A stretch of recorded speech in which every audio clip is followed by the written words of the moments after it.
எல்லாருக்கும் வணக்கங்க. இன்னைக்கு நான் சுண்டைக்காய் துவையல் தாங்க பண்ண போறேன். கொஞ்சம் கூட கசப்பே இல்லாம ரொம்ப டேஸ்ட்டா எப்படி செய்யறதுன்னு பார்க்கலாம் வாங்க. சுண்டைக்காய கிளீன் பண்ணி எடுத்து வச்சுக்கலாம். சுண்டைக்காய 2ஆ கட் பண்ணிக்கலாம். அப்படி இல்லைன்னா இடிக்கல் வச்சு லேசா இடிச்சுக்கலாம். விதை ரொம்ப வேஸ்ட் ஆகாம தட்டி எடுத்துக்கணும். சுண்டைக்காய ஒரு கிண்ணத்துல எடுத்து வச்சுக்கலாம். இப்ப ஸ்டவ் பத்த வச்சு ஒரு பாத்திரம் வச்சுடுறேன். நல்லெண்ணெய் கொஞ்சம் சேர்த்துக்கலாம்.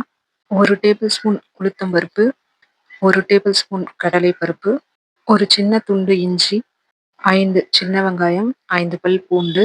சின்ன வெங்காயமும், பூண்டும் தோல் உரிச்சுட்டு சேர்த்துருக்கேன். வரமிளகாய் நீங்க காரத்துக்கு ஏத்த மாரி சேர்த்துக்கோங்க. நான் 6 வரமிளகாய் சேர்த்துக்கிறேன். நெல்லிக்காய் அளவு புளி, 1 டீஸ்பூன் பெருங்காயம், 1 டேபிள் ஸ்பூன் துருவின தேங்காய் சேர்த்துட்டு ஸ்லோ ஃப்ளேம்ல நல்லா வறுத்து எடுத்துக்கலாம். பொன்னிறமா ஆகுற அளவுக்கு வறுத்துக்கணும். பொன்னிறமா வறுந்ததும் 2 கொத்து கருவேப்பிலை சேர்த்துட்டு அதையும் கொஞ்சமா வதக்கிக்கலாம். இப்ப இத மிக்ஸி ஜார்ல சேர்த்துடலாம். இதே பாத்திரத்துல இன்னும் கொஞ்சம் எண்ணெய் சேர்த்துட்டு, நம்ம கட் பண்ணி வச்சிருக்க சுண்டைக்காய போட்டு வதக்கிக்கலாம். சுண்டைக்காய ஸ்லோ ஃப்ளேம்லயே வச்சு வறுத்து எடுத்துக்கணும். ஹை ஃப்ளேம்ல வச்சுட்டா தீஞ்சிரும், கசப்பு வர ஆரம்பிச்சிரும். சுண்டைக்காய் மீடியம் ஃப்ளேம்லயே வறுக்கும்போது கலர் சேஞ்ச் ஆகும். நம்மளுக்கு பார்க்கும்போது தெரியும். அந்த டைம்ல நம்ம ஸ்டவ் ஆஃப் பண்ணிக்கலாம்.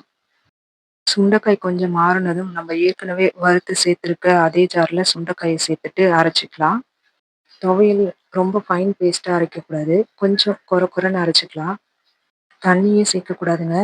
இந்த மாரி நடுவுல எடுத்து ஸ்பூன் போட்டு கலந்து விட்டுட்டு அரைச்சு எடுத்துக்கணுங்க. அவ்வளோதாங்க. ரொம்ப சுவையான, ஆரோக்கியமான சுண்டைக்காய் துவையல் ரெடி ஆயிடுச்சுங்க. இ இந்த துவையல சுட சுட சாதத்துல 1 ஸ்பூன் நெய் விட்டு பெனஞ்சு சாப்ட்டா அமிர்தமா இருக்குங்க. இது சாதத்து கூட மட்டும் இல்லங்க. இது எந்த டிஃபன் ஐட்டம் கூட வேணாலும் வச்சு சாப்பிடலாங்க. எல்லாத்துக்குமே நல்லாருக்கும். இது உடம்புக்கும் ரொம்ப ஆரோக்கியமானதும் கூட. நீங்க ஒரு தடவ இந்த மாதிரி செய்து பாருங்க. கொஞ்சமும் கசப்பே இல்லாத சுண்டைக்காய் துவையல்.